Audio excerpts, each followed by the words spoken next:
What is up? What is up? Bienvenido a un día más de Leyendo la Biblia en un año, dando contexto, dando referencias que no solamente nos van a ayudar a entender un poco más lo que estamos leyendo, sino a continuar la conversación y a entender un poco más y hacer más referencias. El día de hoy estamos en el libro de Hechos, leyendo 11, 12, 13 y 14. Así que si aún no lo has leído, ponle pausa, ya te la sabes, y luego regresa al video que estaremos dando referencias y contexto muy específico. No vamos a leer verso por verso. Ánimo, estamos muy bien, vamos muy bien y comenzamos. En Hechos 11 al 14 vamos a ver momentos claves para la iglesia. Pedro defiende la inclusión de los gentiles. En Antioquía se empieza a llamar a los primeros creyentes cristianos por primera vez, y Pablo enfrenta pruebas en su primer viaje misionero, varios viajes misioneros, mostrando que se necesita tanto valentía como sabiduría para hacer avanzar el reino de los cielos, el reino de Dios, mostrando que una influencia efectiva requiere tanto valentía como conciencia cultural. Y este es un tip para líderes que nos están viendo. Pero ya, vamos a entrar de lleno, vamos a echarnos un clavado en el capítulo 11. Vamos a ir directo al verso 26 y te lo voy a leer. Cuando lo encontró, lo llevó de regreso a Antioquía. Los dos se quedaron ahí con la iglesia durante todo un año, enseñando a grandes multitudes. Fue en Antioquía donde por primera vez a los creyentes los llamaron cristianos. Aquí en el versículo 23 es donde vemos que a los creyentes se les llama por primera vez cristianos. Ahora, esto es muy común para nosotros en el siglo XXI ser llamados cristianos, pero para ellos no lo era. Es la primera vez que vamos a ver el término cristiano ser adaptado a los creyentes, a los seguidores de Cristo. Bueno, Josh, ¿qué significa la palabra cristiano para nosotros? Es una palabra que usamos muy común, pero seguramente algunos de nosotros no sabemos su significado. Bueno, su significado es simple y sencillo. Es ser seguidor de Cristo o perteneciente a Cristo. Este fue usado por primera vez, ¿en dónde? En Antioquía. Y Lucas se da la tarea de dejarnos saber. Vamos a ver en el capítulo 12 del libro de Hechos, vemos que Pedro escapa milagrosamente de la cárcel. Pero algo importante que resaltar es lo que Lucas nos intenta de decir a través del libro de Hechos. Vamos a comenzar a ver a partir de estos capítulos que Lucas hará paralelismos entre Pedro y entre Pablo, De pronto te darás cuenta que Lucas en un capítulo habla de Pedro y en el otro va a hablar de Pablo. ¿Por qué? Porque Lucas quiere asegurarse que nosotros como lectores nos demos cuenta de la continuidad que hay en estos dos apóstoles, en estos dos líderes, entre estos dos ministerios. ¿Por qué? Porque siempre debe de haber continuidad a nuestro liderazgo, porque eso es lo que habla de nosotros. Así como Pedro continuó el ministerio de Jesús, ¿recuerdas a quién Jesús le llamó la roca de la iglesia? Así es, a Pedro. Sobre esta roca construiré mi casa, refiriéndose a Pedro. Pedro es la secuela. Pedro es quien continúa el ministerio de Jesús, así como Pablo continuará el ministerio de Pedro. Lucas se da la tarea de asegurarnos a nosotros como lectores de comenzar a ver eso. Es por eso que en un capítulo vas a ver una historia de Pedro y en el otro una historia de Pablo. Van a ser muchos paralelismos. Vámonos a ir directo a capítulo 12. Vamos a leer el verso 24. Verso 24 va a estar acá. Y dice: mientras tanto la palabra de Dios seguía extendiéndose y hubo muchos nuevos creyentes. Vemos nuevamente en el verso 24 que En medio de la inclusión, en medio de la persecución, la palabra de Dios sigue extendiéndose y más personas se convierten en creyentes. Incluso en medio de problemas, incluso en medio de dramas, incluso en medio de chismes, incluso en medio de persecución, algo sigue sobresaliendo y eso va a ser la iglesia y la palabra de Dios. ¿Por qué? Porque Dios no desperdicia un problema. Dios no desperdicia una lágrima. Dios no desperdicia una situación. Siempre las utiliza para bien. Uno de mis mentores me lo dijo de esta manera: Josh, que no te sorprenda cuando Dios incluso utiliza el drama para enseñarte y hacerte crecer. Tal vez no de la mejor manera, pero Dios a veces utiliza el drama también. ¿Qué quiere decir esto? Que nuestros problemas, que nuestras situaciones, que nuestras circunstancias, que el drama, el chisme, a veces es utilizado para seguir avanzando la agenda del Cordero y no nuestra agenda. Okay, vamos a entrar de lleno al capítulo 13. Aquí vemos que Pablo y Bernabé fueron consagrados, fueron llamados, fueron nombrados. Aquí podemos ver cuando hay un verdadero llamado de Dios sobre de alguien. Vamos a leer el capítulo 13, vamos a leer desde el 1.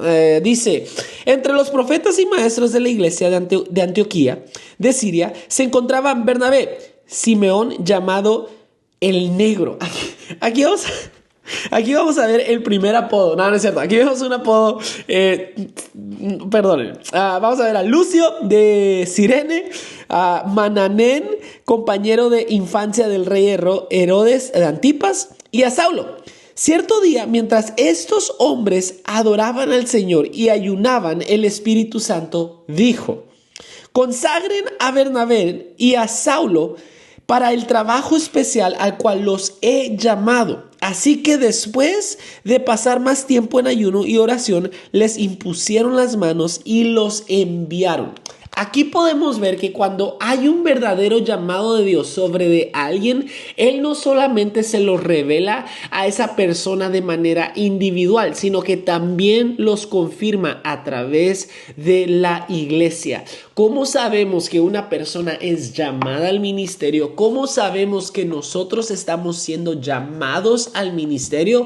Bueno, solamente Dios no nos lo mostrará de manera individual, sino también nos lo va a mostrar de manera pública. Es decir, Él solo no lo revelará a esa persona de manera individual, sino que también lo confirmará a través de otros, a través de la iglesia.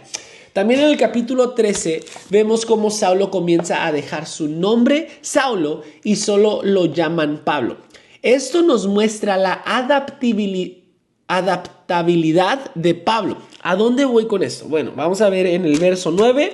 Dice: Saulo, también conocido como Pablo. Aquí Lucas lo está describiendo como Saulo y luego ese es verso 9 y luego rápido en el verso 13 solamente no lo dice Saulo conocido como Pablo, sino ya lo comienza a llamar Pablo. Recuerda, Pablo usa su nombre latín para conectar mejor con los líderes o con los gentiles, mostrándonos que para hacer el bien a veces tenemos que adaptarnos a las circunstancias, para hacer crecer nuestra confianza, para hacer crecer nuestra credibilidad, para hacer crecer nuestra autoridad, para hacer crecer nuestro llamado. Muchas de las veces nos tenemos que adaptar a la zona, a la gente, a la cultura en la que estamos. Este ha sido uno de mis problemas número 1, que muchas de las veces he tardado tiempo en adaptarme a la cultura por tratar de imponer mi cultura. Y aquí vemos que Pablo lo hace al distinto. Sí, funciona algunas veces, pero Pablo nos da otro ejemplo. Nos dice, no. Antes me conocían como Saulo, mi nombre judío, el cual todos conocían, el cual todos temían, el cual tenía fama, pero ahora quiero que me llamen Pablo. ¿Por qué? Porque va a ser más adaptable, más genuino, para los gentiles. ¿Por qué es importante resaltar esto, Josh? Bueno, no se trata de poner obstáculos que dificulten que las personas entiendan el evangelio. Se trata de quitar los obstáculos para que la gente entienda el evangelio, incluso si ese obstáculo eres tú mismo. ¿A dónde voy con esto? Mira, Pablo modelea muy bien este principio a través de su ministerio y él cambió su nombre. Lo demuestra con este simple hecho y a través de otros ejemplos que vamos a ver, vamos a estudiar, pero hay cosas que tal vez tú y yo necesitamos dejar o cambiar para que no se conviertan en obstáculos para otros que estamos tratando de alcanzar para el reino de Dios. ¿Cómo? Como vestimenta, la manera que nos vestimos. Dios a veces nos va a llamar a, hey, tienes que cambiar la manera que te vistes para alcanzar el tipo de personas que Dios te ha llamado. Imagínate que yo me vista como un cholo tratando de alcanzar a empresarios. ¿Ves cómo a veces se puede convertir en un obstáculo? No es de que sea malo, no es de que esté mal, pero Pablo nos está modelando una manera de liderar. Que tenemos que quitar estos obstáculos que nos van a obstruir de alcanzar a las personas que Dios nos ha llamado a alcanzar. Como vestimenta. O para mí, mi manera de hablar. Tengo que hablar de una mejor manera.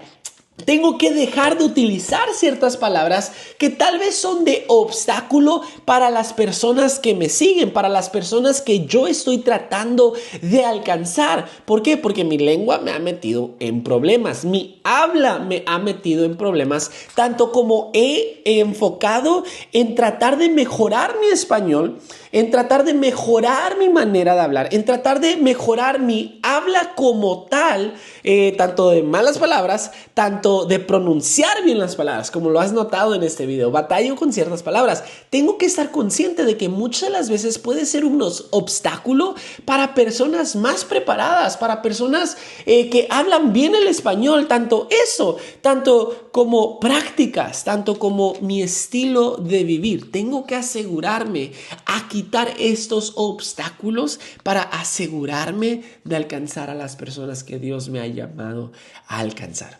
Y Pablo lo modelea, Pablo lo pone de un gran ejemplo al simple hecho de cambiar su nombre. El ejemplo de Pablo nos enseña que para ser efectivos necesitamos ser humildes, adaptarnos y mantenernos en el enfoque de la misión de Cristo. Hoy quiero que pienses en cómo puedes remover obstáculos y alcanzar a más personas con el amor de Dios. ¿Qué necesitas cambiar tú en tu estilo de vida, en tu manera de hablar o en otras cosas? ¿Qué es lo que necesitas cambiar para alcanzar a aquellas personas que están lejos de Cristo?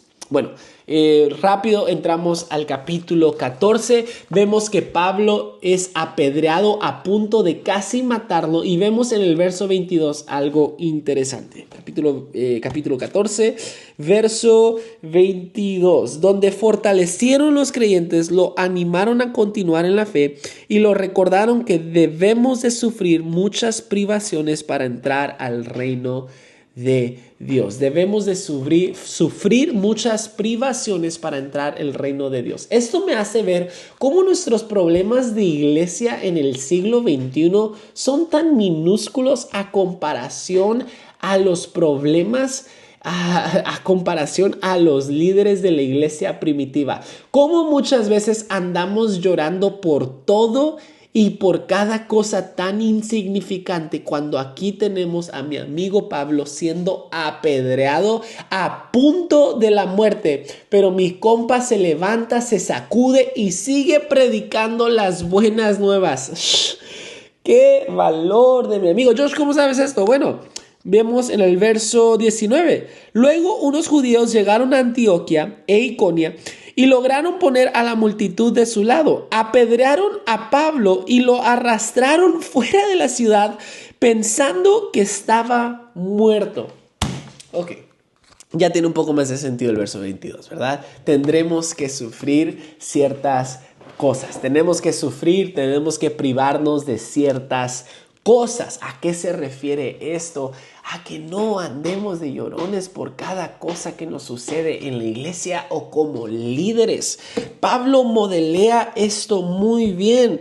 Dice, los animaron a continuar en la fe y les recordaron que debemos de sufrir muchas privaciones para entrar en el reino de los cielos. Aquí tenemos a Pablo nuevamente siendo apedreado a punto de la muerte, pero tenemos al mismo Pablo después de ese hecho levantarse con valentía y sigue predicando la palabra y avanzando el reino de los cielos. My gosh, my man, ¿qué estamos haciendo tú y yo? ¿Estamos siendo detenidos por cualquier comentario, por cualquier mala cara, por cualquier mala actitud que a veces viene en contra de nosotros? ¿O estamos siendo como Pablos? Aún a pesar de eso nos estamos levantando, nos estamos sacudiendo el polvo y siguiendo adelante, porque lo que verdaderamente importa es llevar las buenas nuevas, no quedarnos llorando agachados o en un rincón por lo que nos sucede.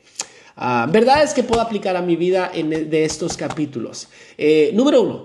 Influencia a través de la adaptabilidad. Si yo quiero influencia, yo me tengo que adaptar, yo tengo que ser flexible. La flexibilidad de Pablo para conectar con diversas culturas sin comprometer la verdad es un modelo de liderazgo centrado en el evangelio. ¿Qué tan flexible estoy siendo yo para alcanzar a otros? ¿Qué tan adaptable estoy siendo yo para alcanzar a mis colegas, para alcanzar a mi familia, para alcanzar a quienes están a mi alrededor? Número dos, fe en medio de pruebas. Esta verdad puedo aplicar en mi vida. Las dificultades no nos destruyen. Dilo conmigo. Las dificultades no nos destruyen, nos fortalecen y nos ayudan a crecer.